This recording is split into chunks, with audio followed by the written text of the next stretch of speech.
Hello student. अभी class 8 का जो हम लोग पढ़ रहे थे प्लेइंग विथ नंबर, उसका जो नेक्स्ट टॉपिक है टेस्ट ऑफ डिविजिबिलिटी। तो उसमें आज हम लोग पढ़ेंगे कि टेस्ट ऑफ डिविजिबिलिटी क्या है। तो सबसे पहले पढ़ते हैं कि टेस्ट ऑफ डिविजिबिलिटी बाय 10। तो कोई भी नंबर 10 से डिविजिबल कब होगा, 10 से डिविजिबिलिटी का कंडीशन क्या है। तो ये बहुत आसान सा है कि ये number is divisible by 10 if it's unit digit is 0। तो इसके लिए कंडीशन क्या होना चाहिए कि उसका जो यूनिट डिजिट है वो 0 होना चाहिए। तो फॉर एग्जांपल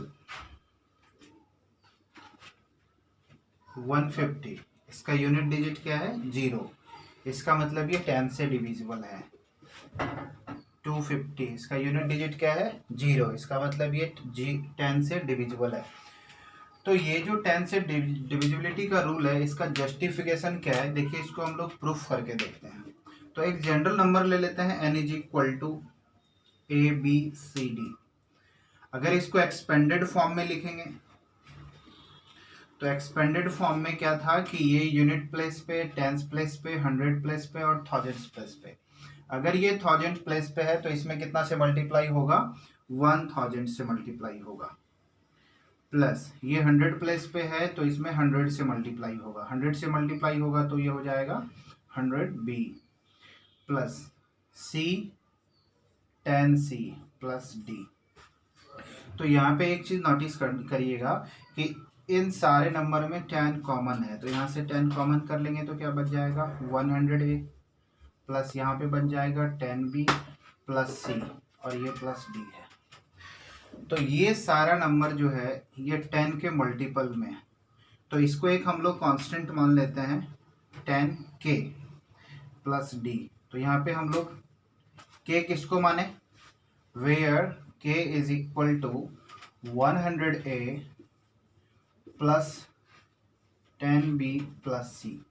तो एक चीज यहाँ पे ध्यान से देखना है कि ये जो है ये 10 के मल्टीपल में है, तो ऑब्वियस सी बात है कि ये 10 से डिविजिबल होगा ही होगा। और ये सारा नंबर 10 से डिविजिबल होगा या नहीं होगा ये बस डिपेंड करेगा इस D के ऊपर में कि ये D क्या है। तो अभी अब क्या है कि D क्या क्या हो सकता है अगर ये नंबर 10 से डिविजिबल है। तो यहाँ पे D का बस एक ही वैल्यू हो सकता है कि वो 0 होगा, और कोई भी नंबर, क्योंकि ये D जो है एक डिजिट है और ये डिजिट कहाँ से कहाँ तक होगा, 0 से लेके 9 तक। तो 0 से लेके 9 तक में बस 0 ही एक ऐसा नंबर है जो कि 10 से डिविजिबल है। इसीलिए हम लोग का जो ये टेस्ट ऑफ डिविजिबिलिटी का डेफिनेशन है कि a number is divisible by 10 if it's unit digit is 0। तो बस यही कंडीशन है, इसीलिए हम लोग बोलते हैं कि इसका यूनिट डिजिट क्या होना चाहिए, 0 होना चाहिए। अब नेक्स्ट रूल पे चलते हैं। नेक्स्ट जो रूल है वो है टेस्ट ऑफ डिविजिबिलिटी बाय 5।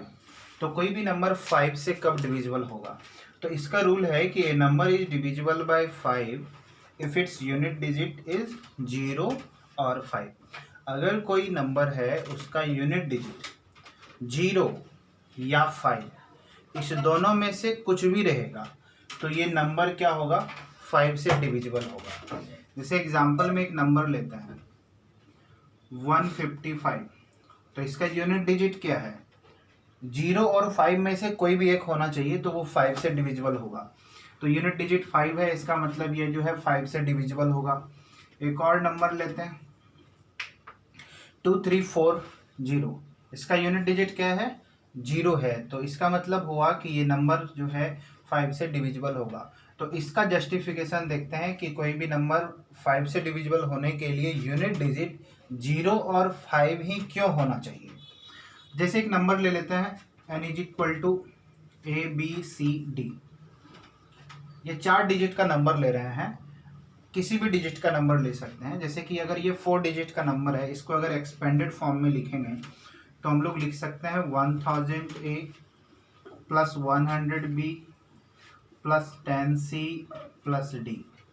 तो यहाँ पे क्या है कि 10 कॉमा हो सकता है, तो 100A plus 10B plus C plus D। तो यहाँ पे इसको हम कोई एक वेरिएबल ले सकते हैं 10k प्लस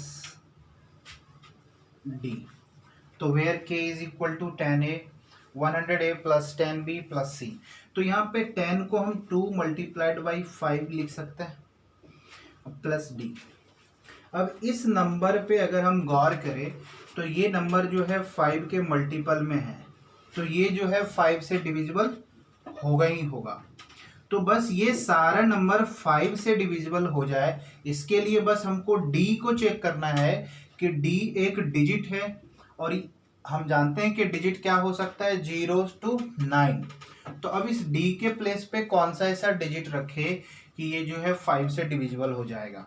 तो d का वैल्यू क्या क्या हो सकता है, d का वैल्यू 0 होगा, 5 होगा, इसके बाद और कुछ नहीं हो सकता है। क्यों? क्योंकि अगर 1 रखेंगे तो भी 5 से डिविजिबल नहीं होगा, 2 भी 5 से डिविजिबल नहीं है, 3 भी नहीं है, 4 भी नहीं है, 5 तो हो जाएगा, 6 भी नहीं है, 7 8 9।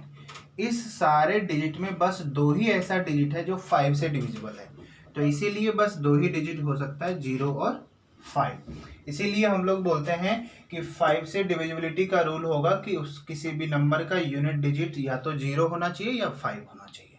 चलिए नेक्स्ट रूल पे चलते हैं।